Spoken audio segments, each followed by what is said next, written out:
जेवढे अपंग आहेत जेवढ्यांना जागा आहे, घरकुलासाठी जेवढ्यांना जागा आहे, ऐका ना, घरकुलासाठी प्रस्ताव देताना याच्याकडे जागा अवेलेबल आहे, जागा उपलब्ध असेल त्यांनी प्रस्ताव करा. नाहीतर घरकुलं मंजूर होऊन येतात, यशवंत घरकुल, आणि मंजूरही आल्यानंतर आमच्याकडे जागा नाही. बऱ्याच जणांनी मागच्या वेळेस आपली किती घरकुलं मंजूर होऊन आली? 88. त्याच्यापैकी पूर्ण किती आहेत? 10-12 पूर्ण आहेत फक्त. बाकीचे पैसे ग्रामपंचायतीच्या खात्यावर पडून आहेत. तुम्ही त्याचा पाठपुरावा, तिथले ग्रामसेवकाच्या खात्यावर तुमचे पैसे जमा आहे. ग्रामसेवक तिथून ग्रामपंचायतमधून माहिती घेऊन तिथं जिओ टॅगिंगला ग्रामपंचायतचा माणूस घेऊन तुमची जागा दाखवा, तुमची घरं तात्काळ चालू करून घ्या. त्याच्यानंतर त्याला परत संशयालयाचं युनिट द्यायचं आहे, त्याला परत पैसे येणार आहे MRGS मधून. घरं पूर्ण करून घ्या. ते पैसे तसेच पडले तर काही दिवसांनी ते पैसे परत मागे जातील आणि परत तुम्हीच म्हणशाल का आमच्या घरकुलांचे पैसे आलते आणि ते मागे गेले. आम्हाला तरी कळू द्या, तिथपर्यंत आम्ही पोहोचू ना कमीत कमी.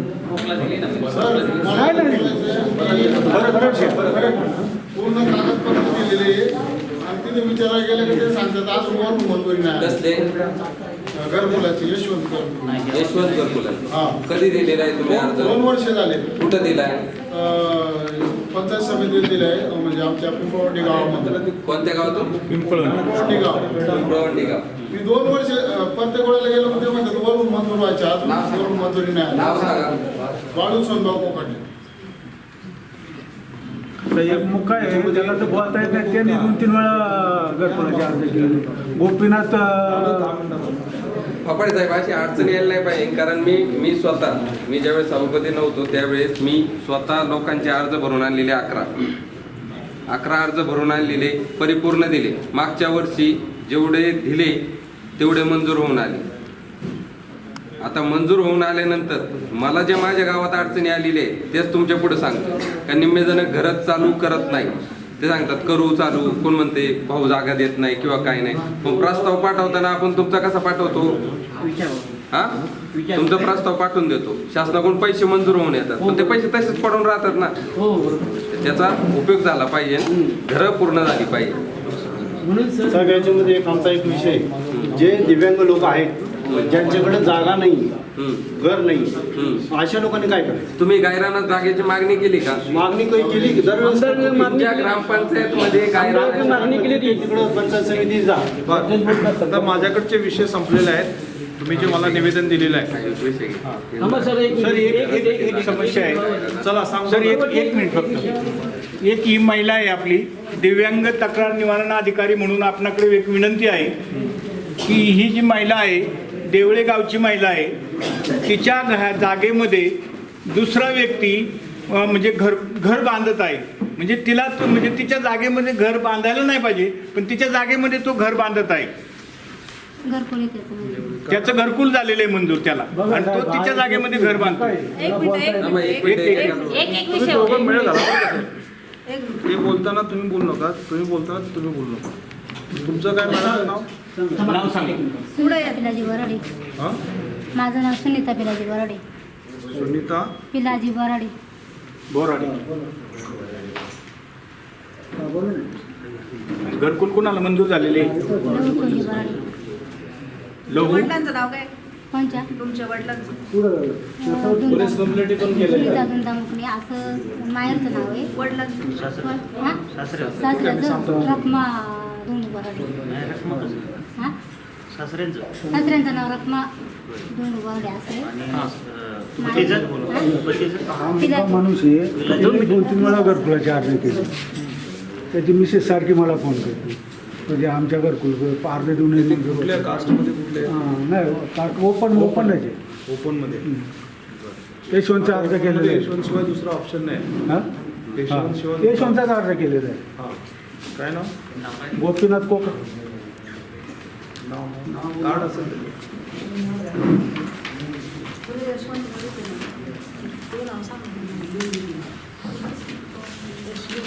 असं एकटं करण्यापेक्षा माझं असं म्हणणं आहे बरं सर, की ज्या ज्या लोकांना या घरकुलाची गरज आहे ना, त्यांचे या प्रस्ताव direct अशी चार यादीत प्रकारचे आपल्याकडे घरकुले मिळतात. त्यात कुठल्या कॅटेगरीमध्ये तुमचे बसतात त्या पद्धतीने मला प्रस्ताव द्या. प्रधानमंत्री आवासमध्ये तर आपल्या हातातला काय विषय नाही, सगळं ऑनलाईनचा विषय आहे. राहिला शबरी, रमाई आणि यशवंत, तर या कॅटेगरीमध्ये जे लोक बसतात त्याचे प्रस्ताव मला द्या. मी प्रायोरिटीनं ते प्रस्ताव पाठवून मंजूर करायची व्यवस्था करू आपण. पण तुम्ही असं एक एक एक एक करत बसलात तर पुढच्या मीटिंगला आणखी 2 वाढतील. त्यापेक्षा हे तुमच्या स्तरावर सर्वांना स्प्रेड करा आणि मग त्या पद्धतीनं आपण घेऊ. चांगला विषय हा. त्यांनी काम पण चांगलं दिसतं. हां,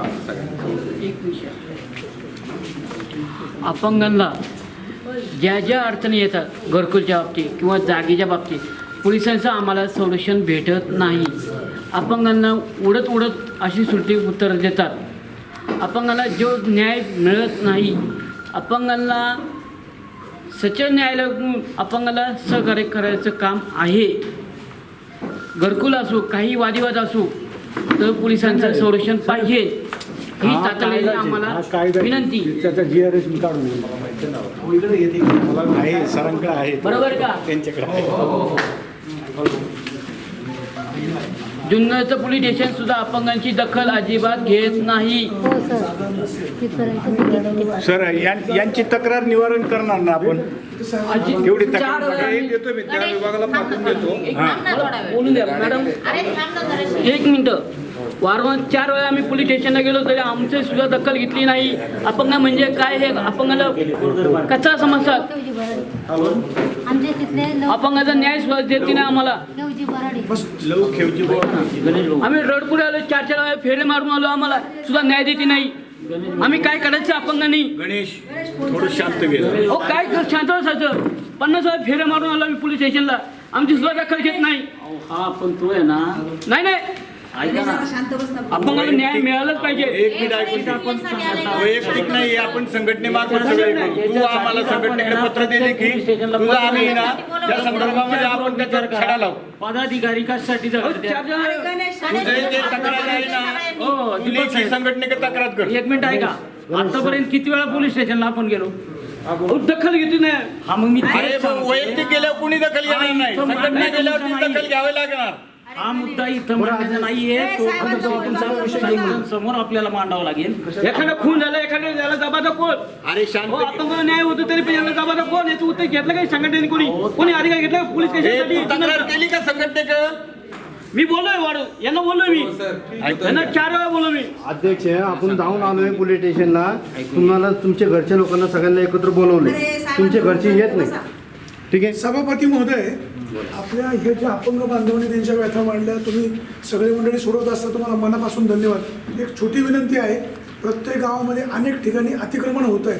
त्या जर जागा ॲक्वायर करायचा प्रयत्न केला आणि त्या त्या कॅटेगरीमध्ये यांचं जर पुनर्वसन करता आलं तर खूप चांगलं होईल.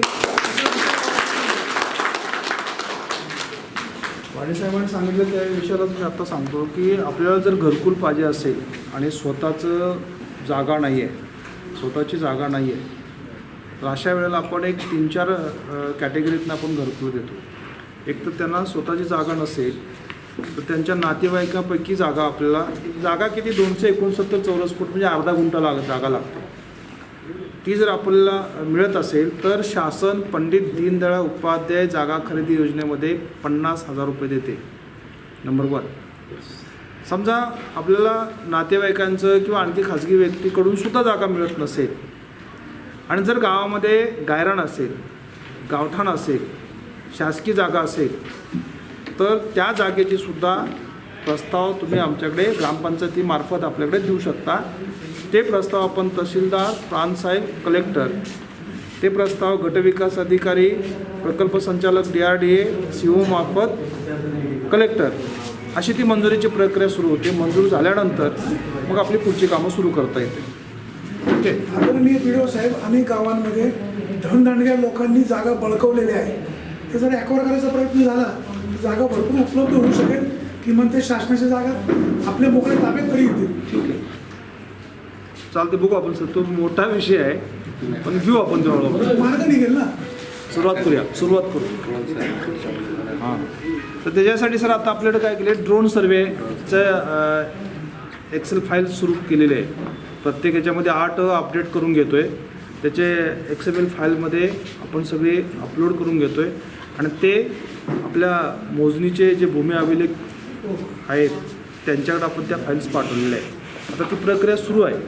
सर, लोकांना तुमच्याकडून खूप अपेक्षा आहे. तुमचा अनुभव करू ना सर, मी- थोडासा जरा हां. चांगला आला नाही. Yes. तुमच्याकडनं खूप चांगली अपेक्षा आहे. न्याय मिळेल हे सगळ्यांना सहकार्य होईल. तुम्ही हे सगळे आपले बांधव आहे. हे काही मी युनियन करत नाही, पण एक नेहमी मला इंटरेस्ट असतो त्या लोकांचे प्रश्न सोडवायचे. आपण तालुका स्तरावर लवकर मेळावा घेतला तर या लोकांच्या सगळ्या अडचणी तुम्हाला लगेच दिसतील. मेळावा घ्या ना. हे अपंगाचे दाखले नाही लोकांकडे. हे तेच आहे ना. हे मेळाव्याचं स्वरूप आहे. पण आपण हे हा जो आहे हे एक मेळावाच आहे. नाही मला सांगा, आता आपल्या काही लोक अपंग आहेत, ज्या लोकांना अपंगाचे दाखले नाही. आता 300 लोकांच्या माझ्याकडे नाव नोंदणी आहे ऑनलाईनसाठी, पण त्या लोकांना तिथं मंचर दवाखाना बंद आहे. ते लोक पुण्याला जाऊ शकत नाही. मग या लोकांना तालुका स्तरावर कार्यक्रम घ्या ना. नाही आपली एक यादी तयार करा. आहे ना आमच्याकडे 300 लोकांची यादी आहे. मग ती यादी आमच्याकडे द्या.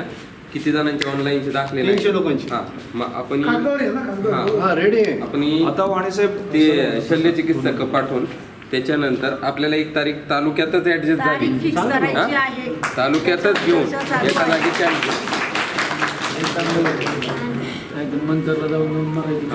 किंवा मग आता आपल्या काही ॲम्ब्युलन्स आलेल्याच आहे.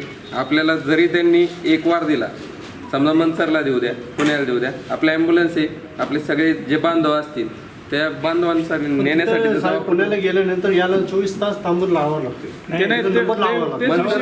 मनसरला किंवा इथं जागेवर आपण त्याची व्यवस्था करू आणि तुमची घरून इथपर्यंत आणायची सुद्धा व्यवस्था करू. तुम्ही जिल्हा परिषदेमध्ये एक सदस्य म्हणून त्या ठिकाणी सभापती म्हणून सदस्य असताय. ज्यावेळेस जिल्हा परिषदेची मीटिंग होईल त्यावेळेस एक विषय मांडा. मंचरचे जे आज वर्ष होऊन गेले, मंचरचे जे ग्रामीण रुग्णालय आहेत ज्या ठिकाणी अपंगांना हे दिले जात होते दाखले, ते बंद आहे अजून. ते सुरू करतात. मग ते सुरू करण्यासंदर्भामध्ये तेवढी एक त्यांना आपल्या जिल्हा अध्यक्षांना एक विनंती करा. तेवढी तुम्ही फोन करून तेवढं बघा. आता शेवटचं मी कन्क्लूड करतोय. हां, मी सर्व अपंग संघटनांच्या प्रतिनिधींना विनंती करतोय, वाणीसाहेब, की इथं आपण पंचायत समिती जेव्हा मीटिंग घेणार आहोत त्याच्यापूर्वी तुमच्या जे कोण वेगवेगळ्या संघटना असतील त्या एकत्र या, एकत्र बसा आणि सगळ्यांचं मिळून जे निवेदन आहे माझ्याकडे येताना ते सगळ्या संघटनेचं मिळून एकत्र येऊ द्या.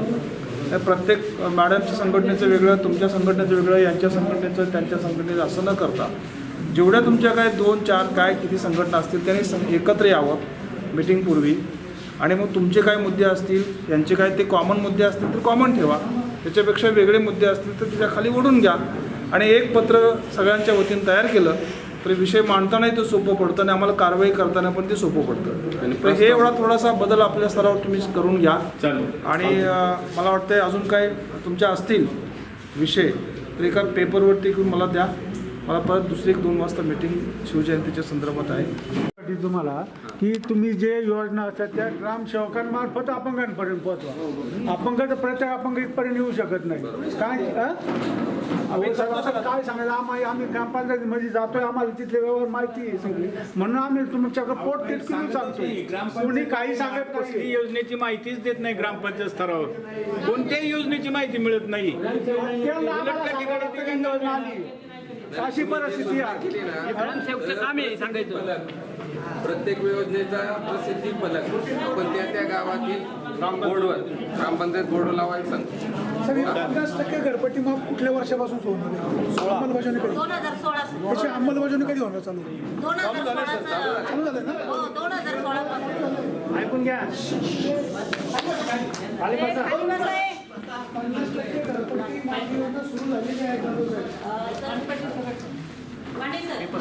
आपला 2016चा जो GR आहे तो 2016 सालापासून 50% जो घरफाळा आहे आपला तेव्हापासून तो आपल्या ग्रामपंचायतीमध्ये लागू झालेला आहे असं BDO साहेबांनी सांगितलं.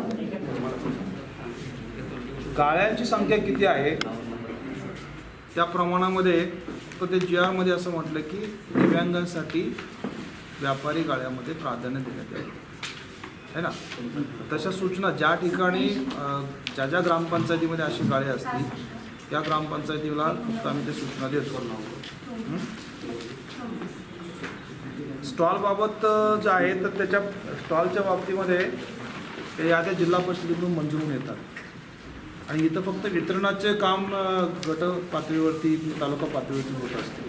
त्यामुळं इथं दिसतात म्हणून तुम्हाला वाटप करता येतात असा काही विषय नाही आहे. तुम्हाला जर पाहिजे असतील तर परत तुम्ही मागणी करा आमच्याकडे, आम्ही जिल्हा परिषदेवर प्रस्ताव पाठवू, त्याच्यातून मंजूर म्हणून आले की आपल्याला वाटप करता येईल.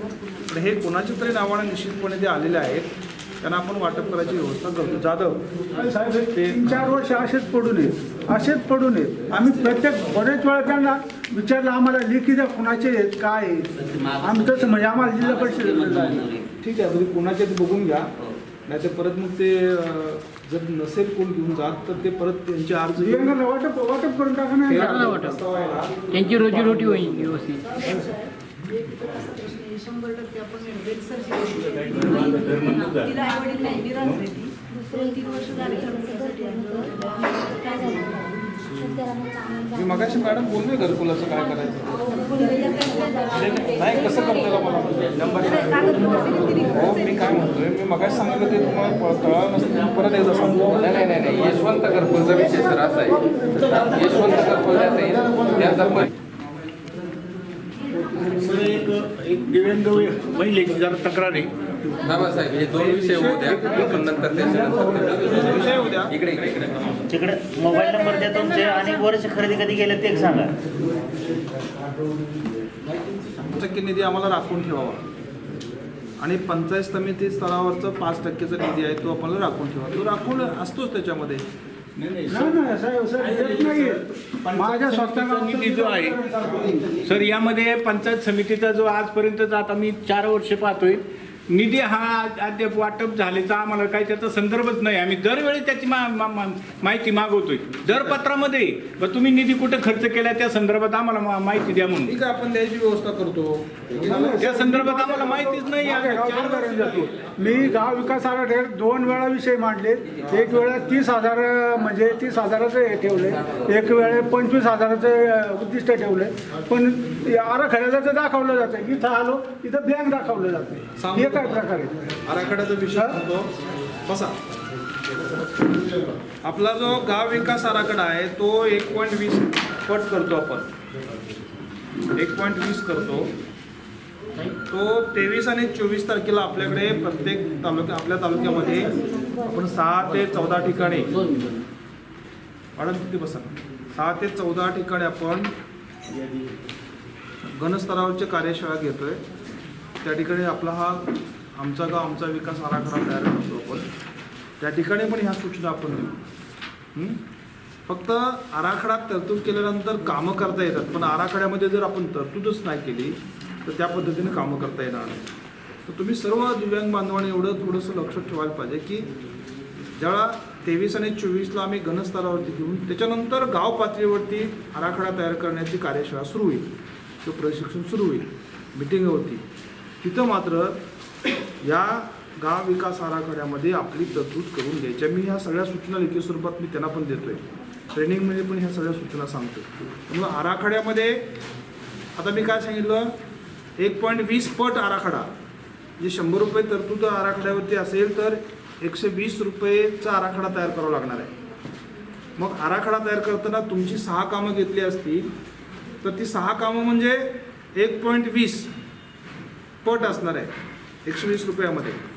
तर त्याच्यातली ॲक्च्युली किती करणार आहोत, त्यातली 4 करायचे असणार आहेत, 3 करायचे असणार आहेत.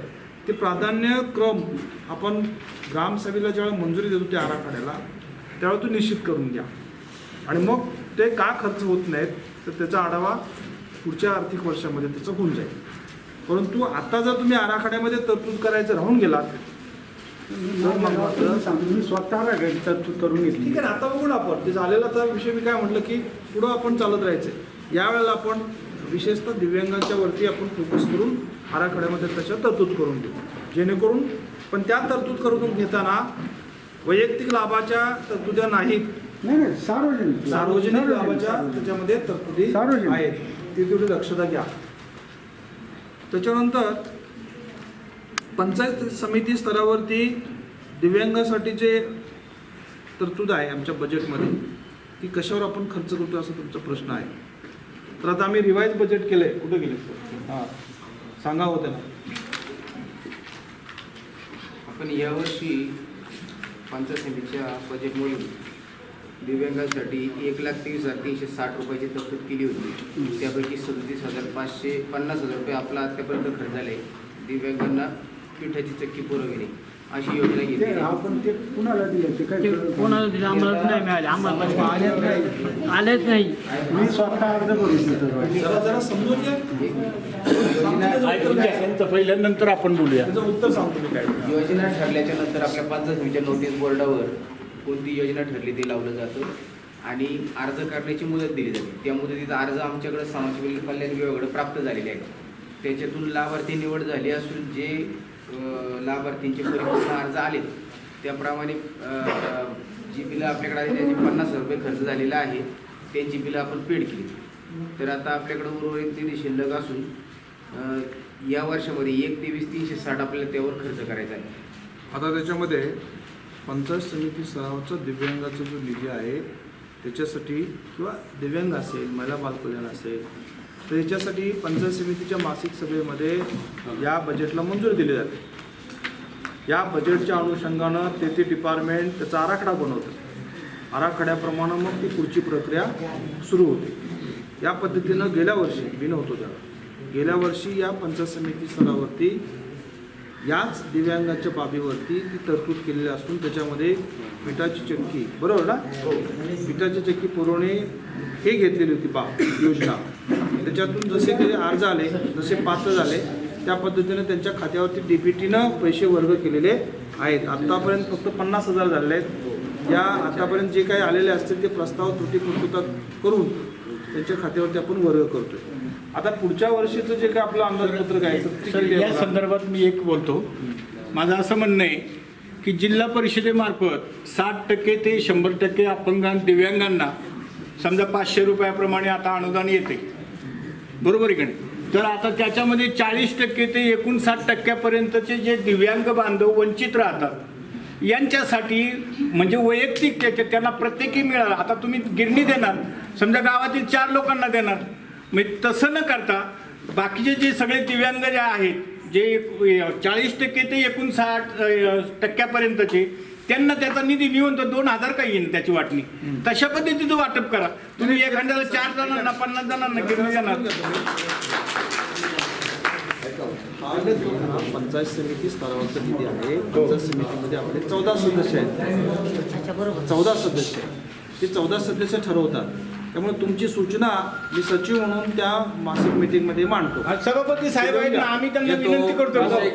कारण काय होईल येणाऱ्या मीटिंग आमचं एक विनंती अशी आहे की याच्यामध्ये काय होईल की 40 ते 59 असं देऊन घ्या. 40 ते 59 मध्ये त्यामध्ये एकही दिव्यांग वंचित राहणार नाही असं आमचं म्हणणं आहे. म्हणजे कसं आहे, जे आता तुम्ही ठराविक लोकांना गिरण्या देणार, ठराविक लोकांना त्याचा लाभ होणार आणि त्यामध्ये बाकीचे जे दिव्यांग आहेत त्यांना काहीच लाभ भेटत नाही ना. त्याच्यामुळे त्यांनाही वंचित ठेवू नका. त्याच्यामुळे ग्रामपंचायती म्हणजे पंचायत समितीचा जो निधी ना 40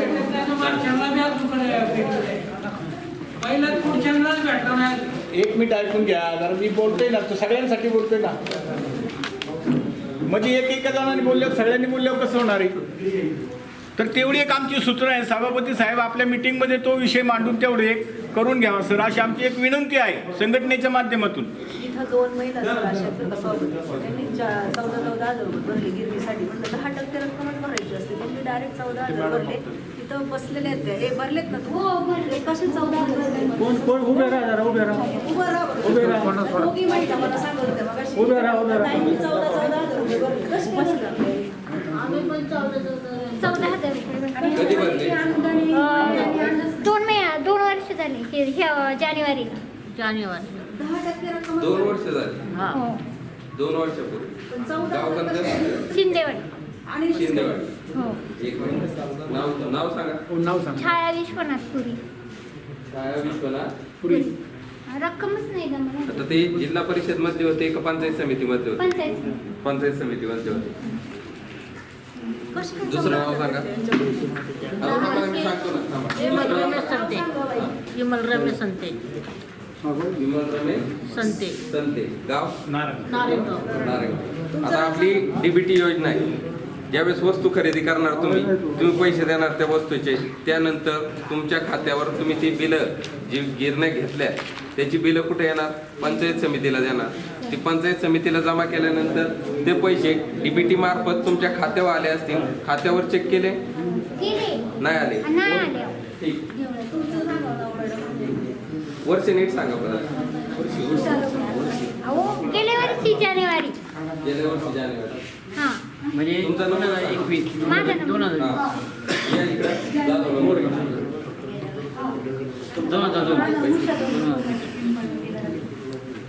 किराणा, आरोग्य, मेडिसिन याच्यासाठी त्यांना जर निधी खर्च करायचा असेल त्यांच्या वाट्याला येणार तर काय हरकत नाही असं काहीतरी. ते मला शासन निर्णयानुसार काय त्याच्यामध्ये शासनाने आपल्याला निर्णय दिली आहे की DBTचे पैसे वर करताना जे आपण त्याचे रिसीट घेणार ते GSTचे डीबीटीचं ठीक आहे, डीबीटीचा GST हे आम्ही मंजूर करू. DBTनेच पैसे तुम्हाला वर करणार आहे ना, तुम्ही नाही नाही नाही नाही, हे जे ग्रामपंचायतचा स्थानिक 5% निधी. हो ना, तो तुमच्या अकाउंटलाच वर करणार ना. लागू आहे ते पैसे तुमच्याच अकाउंटवर आपण वर करणार आहे ना. त्याच्या अगेन्स्ट तुम्हाला जे रिसीट द्यायचे आहेत ना त्याच्या संदर्भात ते बोलतात की GSTच लागेल. त्याच्यात आवड काय नाहीये, फक्त जो GST धारक आहे त्याच्याकडून आपल्याला खरेदी करायची, बाकी काहीच विषय नाही. आणि राहिलं सर म्हटलं तसं मेडिकलचं, ते मेडिकलच्या पावतीवरच खाली GST आणि GST इन्क्लूडच असतं, त्याच्यात काही नाही. माझा असा GSTची जी पावती मागे गेलो दुकानाकडे, GST तो पहिले पैसे मागतोय आमच्याकडे. आपण कर्मचारी पहिले पैसे मागतो, आम्ही कुठून द्यायचे पैसे? नाही ते बिल आहेत ना, GST इन्क्लूड बिल असेल तर तेवढी रक्कम तुम्हाला मिळते. माझं म्हणणं काय की ही एखादी ही वस्तू तुम्ही घेतली 1500 रुपयाची, तर त्या 1500 रुपयाच्या मूळ रक्कम प्लस तो 3% GST किंवा 12% GST जे काही GSTचा रेट त्या वस्तूचा असेल तो त्यात ॲड करून एकूण व्हॅल्यू करतो. आणि ती रिसिट 2 मिनिटं आहे, ती रिसिट घेऊन तुम्ही दिले की तेवढ्या तुम्हाला अलॉट केलेली जी रक्कम आहे तेवढ्या रकमेचेच तुम्ही रिसिट आणायला पाहिजे. बरोबर आहे, पहिले पैसे माहिती त्याचे पैसे मागतो. एक मिनिट, तुम्ही कुठल्याही चैनीच्या वस्तू घ्यायच्या नाही, हा GR मध्ये आहे तुमच्या, बरोबर आहे? बरोबर आहे ना. मग चैनीच्या वस्तू नाही आहेत तिथं मग मेडिसिन येतं, तुमचा किराणा येतो. या गोष्टी जर घेतल्या, या गोष्टी वारंवार वर्षभर तुम्हाला लागतात, त्याची बिलं दिली तर काय हरकत नाही. आता करायचंय काय, तुमच्या ज्या स्थानिक ग्रामपंचायती त्यांच्या ज्या मासिक मीटिंगमध्ये ह्या योजनेचं ठरतं, 5% निधी कसा वाटप करायचं किंवा काय करायचं बघ याच्याबाबत त्यांचं ठरतं. काहींना वस्तू घ्यायला सांगायच्या, वस्तू घेण्यासाठी त्याला तुम्ही अगोदरच तुमच्या ग्रामपंचायतच्या सदस्यांना याच्याबद्दलची माहिती द्या का आमची अडचण अशी होती, आम्हाला हा येणारा निधी हा आमच्या आरोग्य आणि किराणासाठी जीवनात अत्यावश्यक असणाऱ्या गोष्टींवर खर्च करण्यासाठी मिळावा, हे एक पत्र द्या. ती अडचण आपली तिथं दूर होईल. बरोबर. किराण्याची बिलं वगैरे जे असतात ना सर, ते ग्रामसेवक आहेत ना ऍक्सेप्ट करत नाही. ते सांगू आम्ही GR प्रमाणे सांगू त्यांना. हो तेच GR प्रमाणे सांगू. पुढं बघा, मिळकत कराचा आपला विषय झाला. पण मिळकत करामध्ये आपण सूट जेव्हा मागणार आहे तेव्हा उरलेली रक्कम मात्र करायची भरायची आहे. 50% भरणार. 50% भरणार सर. पत्र दिलंय, 50%ची रक्कम म्हणजे सूट दिल्यानंतर बाकीचे 50% आम्ही भरणार त्याच्यामध्ये. तर आता पहिलं सर आले ते त्यांना पाठवून त्यांचं असं म्हणणं आहे अपाय सरांचं की ग्रामपंचायत स्तरावरती त्यांना जो काही मिळतो त्या मिळण्यासाठी जे काही रिसिप्ट त्यांना द्यावं लागतात त्या GST किंवा विदाउट GST, त्यांचं असं म्हणणं आहे की त्याला GSTच्या पावत्या असू नयेत, जे आम्हाला दिव्यांगांना थोडंसं सोयीस्कर होतं. तुमचं काय लेखा शाखेचं परत ते ऑडिट वगैरे शासन निर्णय पावती GSTची असेल तसं काहीच नाही, तसं काहीच नाही. कोणी काय केलं मॅडम लोक आपल्याला आपल्या स्तरावर काय करायचं, कारण त्यांनी केलं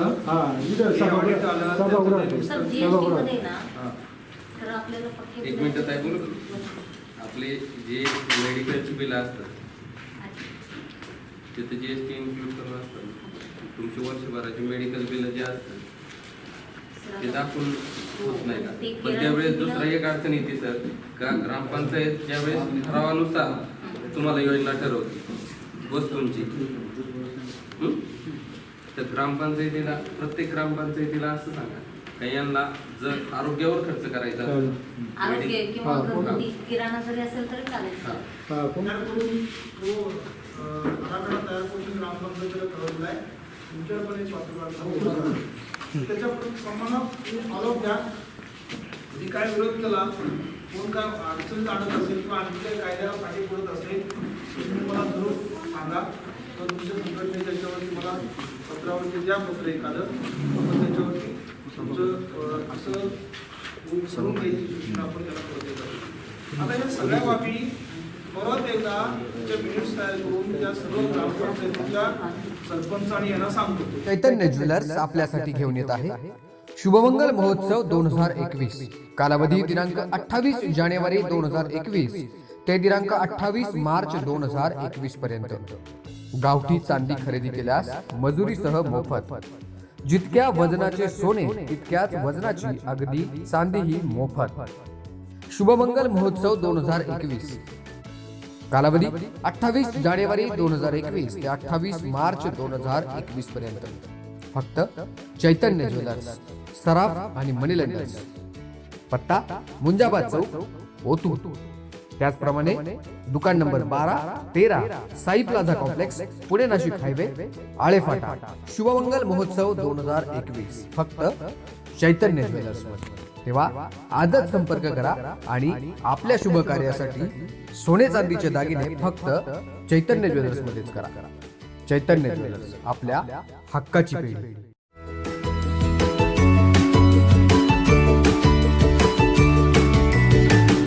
बातम्या शेतीच्या, बातम्या मातीच्या, बातम्या अन्यायाच्या, गुन्हेगारीच्या,